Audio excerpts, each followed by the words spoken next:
8 years అయింది రామ్ చరణ్ని star చేసిన మూవీ వచ్చి. టాలీవుడ్ బాక్సాఫీస్ని షేక్ చేసిన బ్లాక్ బస్టర్ రంగస్థలం. రామ్ చరణ్ చిట్టిబాబుగా career best performance. Heroine Samantha rustic role. Jagapathi Babu విలన్గా. లాస్ట్ క్లైమాక్స్లో Prakash Raj villain twist mind పోతుంది. ఫ్యాన్స్ అయితే ఈ మూవీ చూసి కాలరెత్తుకొని బయటకు వచ్చారు.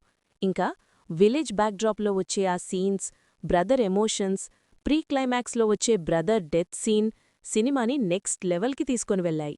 దేవిశ్రీ ప్రసాద్ మ్యూజిక్ కంపోజ్ చేసిన ఆ సాంగ్ అయితే పీక్స్. ఎప్పటికీ favourite album in south. Director Sukumar excellent screenplay and direction movie biggest blockbuster చేశాయి. ఈ మూవీ బాక్సాఫీస్ దగ్గర 200+ క్రోర్స్ వరల్డ్ వైడ్ కలెక్ట్ చేసి నాన్ బాహుబలి ఇండస్ట్రీ హిట్ అయింది. Ram Charan career biggest block buster.